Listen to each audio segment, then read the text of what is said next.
The neon sign above Riverside Diner buzzed faintly, its red glow spilling across the empty highway. Inside, the air smelled of frying bacon, coffee grounds, and lemon cleaner. Maya wiped down the counter with practiced ease, glancing at the clock. Nearly midnight. The lull between truckers and early risers was her least favorite time. Too quiet, too many ghosts wandering through her thoughts. That's when the door opened with a creak of old hinges. A man stepped inside, and the chill of night seemed to follow him. He wore an army combat uniform, the desert camo faded from countless washes. His boots were scuffed, mud dried in the seams, laces tied with military precision.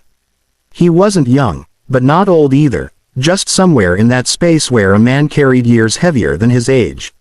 His hair was cropped short, his jaw shadowed by stubble. Most striking, though, was the look in his eyes, a steady, far-off stare, like someone who had seen too much and didn't care to share it.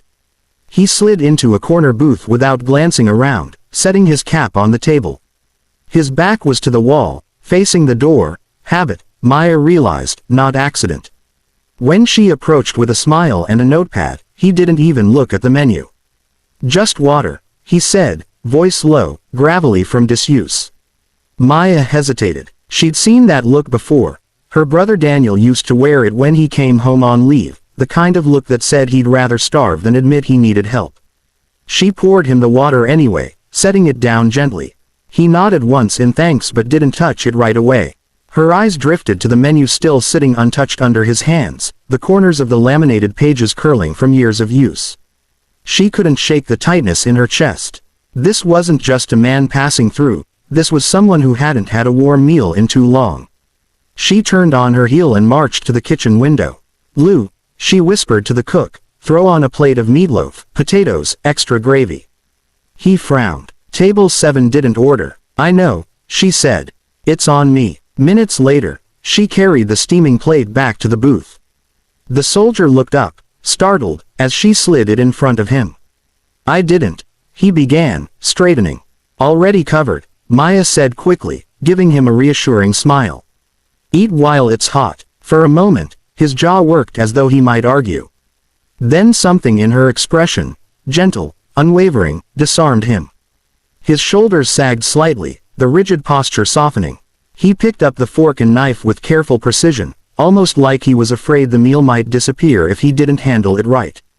The first bite seemed to break something loose. He ate slowly at first, savoring, then faster, as if the warmth spread through him and reminded him what it felt like to be human again. Maya busied herself with wiping down tables, but her eyes kept flicking back. There was something almost reverent in the way he ate, like the food was more than food. When he was finished, he pushed the plate aside and looked at her for the first time with clear eyes. "Thank you," he said simply. 2 words, but the way they left his lips made her heart ache. Maya forced a light smile. "Safe travels, soldier." He gave her a short nod, set his cap back on, and walked out into the night. She stood there long after the door had closed, her rag limp in her hand, wondering why the simple act of kindness felt heavier than it should. Morning light streamed through the greasy diner windows, catching on the chrome napkin holders and cracked red vinyl seats.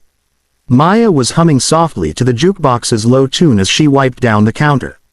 Business was slow. It usually was on weekday mornings, and she found the calm oddly comforting after the strange heaviness of last night. She'd thought about that soldier more than she cared to admit, replaying his quiet, "Thank you," over and over in her head. She was stacking napkins when the first sound came. A faint, distant thrum, low and steady, like thunder trapped beneath the earth. Her brow furrowed. It grew louder, closer. The salt shakers on the counter rattled. A coffee cup buzzed against its saucer. Customers looked around uneasily, one man pulling his cap lower as though that would explain the noise. Then it hit. A roar of wind slammed against the diner's windows, sending leaves, dust, and paper napkins spiraling outside. The glass vibrated in its frame. Everyone ducked instinctively as the shadow of a helicopter swept across the parking lot. Then another. Then a third. The sound was deafening. Rotor blades chopping the air, a mechanical heartbeat shaking the ground. Maya froze, her hands still gripping the napkin stack. No way. The helicopters descended with perfect precision, wheels kicking up clouds of dust and grit until the air outside looked like a storm.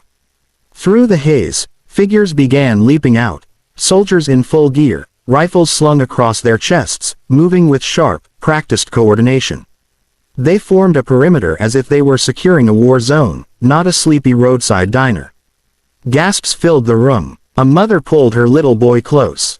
The trucker at the counter muttered, "What in the—" Maya's heart pounded. Her body screamed to duck, to hide, but she stood frozen, her rag damp in her hand. And then, through the swirling dust, the figure appeared. Helmet under one arm, uniform pressed crisp in a way it hadn't been the night before. He climbed down from the center helicopter with a confidence that electrified the air.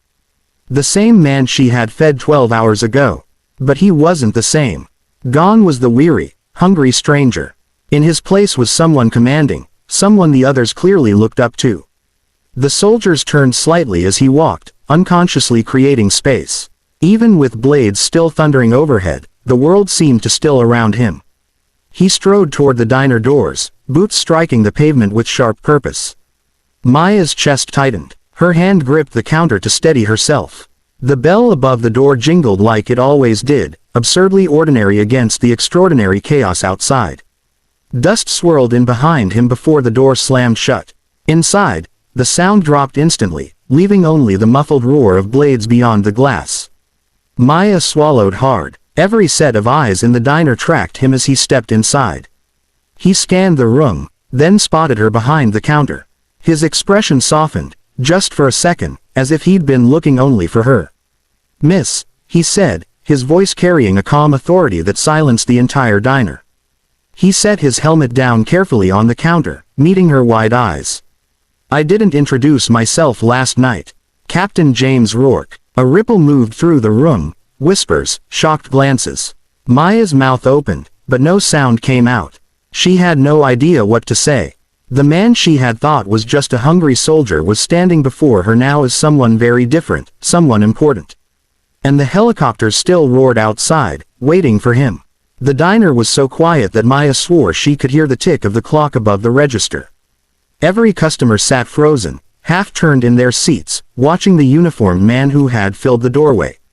Captain James Rourke. The name alone seemed to hang in the air, demanding space. Maya tightened her grip on the counter, trying to will her pulse to calm down. Her instincts told her to speak, to fill the silence with her usual easy warmth, but her throat was dry. This was no longer the quiet stranger from last night. This was someone whose presence commanded attention. Rourke held her gaze, steady and unwavering. Then, from the inside pocket of his jacket, he pulled a small folded envelope. The crisp white of it looked strange against his rough, calloused fingers. He placed it gently on the counter, sliding it toward her like it carried more weight than it should. "You didn't know me yesterday," he said, his tone measured, but there was a depth in his voice, a quiet gratitude that reached beyond the formality. "You didn't ask questions. You just gave. You should understand, that isn't something soldiers forget." Maya blinked, the room tilting slightly around her. "It was just dinner," she murmured, her voice barely audible. "A plate of meatloaf." A faint, almost wry smile touched his lips, gone before it fully formed. "For you, maybe. For me, it was something else. A reminder of what we're out there fighting to keep alive. Kindness, normalcy, humanity." His gaze flicked briefly around the diner, then settled back on her. "You have no idea how rare that feels when you've been away too long." He gave a sharp nod to one of the soldiers waiting just outside the glass doors. Moments later, the bell above the diner door jingled again, and two men carried in a heavy wooden crate, setting it carefully on the linoleum floor. The soldiers stepped back, boots clicking together in precise rhythm. Maya's brows knitted as she stared at the crate. "What is that?" "Open it," Rourke said. One of the men pried the lid loose, the nails squealing against the wood. Inside, neatly stacked, were supplies, bags of flour, sugar, sacks of coffee beans, vacuum-sealed packages of staples. Things Maya knew cost more than she could comfortably afford to stock in bulk, especially in the lean months when customers thinned. Gasps spread through the diner. A few customers clapped. One old man at the counter muttered, "Well, I'll be damned." Maya pressed her hand to her chest. "Captain, I can't accept this. His expression shifted, the hard lines of command softening into something earnest. You already did. Think of it as a small return on your investment of faith. He leaned slightly closer, lowering his voice so that only she could hear. You reminded me I'm not invisible. That matters more than you think. For a moment, it was just the two of them, the world outside muffled by spinning blades, the crate at her feet a symbol of something larger than gratitude. Maya's eyes stung, and she had to look down at the counter to collect herself. When she glanced back up, Rourke was straightening, his composure sliding back into its military precision. The radio at his shoulder crackled with static and clipped voices. Duty tugging him away. But before he turned, he gave her a long, deliberate look, a promise lingering unspoken in his eyes. The radio on Captain Rourke's shoulder crackled again, sharper this time. Eagle 1, we're on the clock. Ready for dust off. He tapped the device, then looked back at Maya, his jaw tightening. The transformation was startling. One moment, he was simply a man standing in her diner. The next he was every inch the commanding officer again, shoulders squared, eyes sharp. Still, the softness he'd shown her lingered in the curve of his mouth, in the pause before he stepped away. Thank you, he said once more, his voice low enough to belong only to her. Maya wanted to reply, wanted to say something more than a stammer or a polite nod. She wanted to ask where he was going, how long he'd be gone, if he would ever walk back through her door. But the words jammed in her throat. All she could manage was a small, shaky smile. He picked up his helmet, tucking it beneath his arm. As he turned toward the door, his boots thudded against the worn linoleum. Every eye in the diner followed him, heads tilting as though watching a scene they weren't quite sure they believed. The bell above the door gave its cheery jingle again, absurd in contrast to the roaring helicopters outside, and then he was gone, swallowed by the storm of dust and the sharp wind churned up by rotor blades. Through the window, Maya caught sight of him striding back toward the waiting choppers. Soldiers moved in sync with him, parting like water to make room. He vaulted up into the helicopter's side bay in one smooth motion, then pulled on his helmet. For a heartbeat, just before the visor dropped, his gaze lifted back toward the diner, toward her. Their eyes locked across the distance, and she swore she felt the promise again, silent but steady, carried on the thundering air between them. Then the engines roared, and the helicopters lifted. Dust and gravel whipped into the air, rattling the diner's windows, shaking the plates stacked in the kitchen.